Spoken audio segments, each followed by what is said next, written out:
ભરતભાઈ છત્રાડા, હું શ્યામલ ઉપવનમાં રહું છું. શું કહેશો, એક પ્રશ્નને લઈને ખાસ તો આવ્યા છો મીડિયા સમક્ષ, શું આપનો પ્રશ્ન છે? મીડિયા સમક્ષ મારો પ્રશ્ન એ જ છે કે જે આરએમસીમાંથી 75 લાખ રૂપિયા જે પાસ થયેલા છે એને 1 વર્ષ ઉપર થયેલું છે, એની સામે જે આ ગાર્ડનનું કામ થયું એ કામ થયેલા નથી. જે લોકો આરએમસીમાંથી ગ્રાન્ટ પાસ કરે અને બહુ જ સમય વિતાવે છે ગ્રાન્ટ પાસ કરવામાં, કામ કરવામાં એ લોકોની બહુ જ ઢીલી નીતિ છે. એટલું ખાસ તો આપણે જ્યારે ફ્લેટ લીધો ત્યારે તમને શું લોલીપોપ દેવામાં આવી હતી ને કઈ પ્રકારનું કામ થયું છે ખાસ?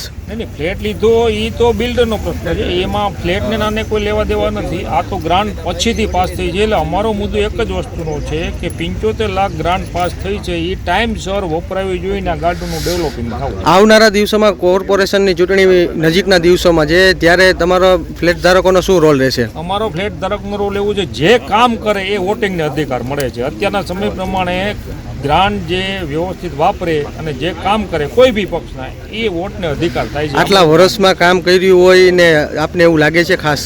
નહીં, અમને એવું દેખાતું નથી કે આમાં કોઈ કામ થયેલું છે. આરએમસીમાંથી કોઈ કામ થયેલું છે જ નહીં. અગાઉ કોર્પોરેટર શ્રીને ધારાસભ્યશ્રીને રજૂઆત કરેલી? ઘણી વખત વારંવાર રજૂઆત કરીએ છીએ, થઈ જશે થઈ જશે થઈ જશે એવા આશ્વાસન રૂપે જે શબ્દો અને અમને વાતને ટાળી દે છે અને આજે એના ભાગરૂપે બધા. આવનારા દિવસોમાં આપની શું હવે રોલ રહેશે? આવનારા દિવસોમાં પબ્લિકની એક જ માંગ, કામ કરો ને વોટ લ્યો, વિકાસ સાથે કામ જોઈએ.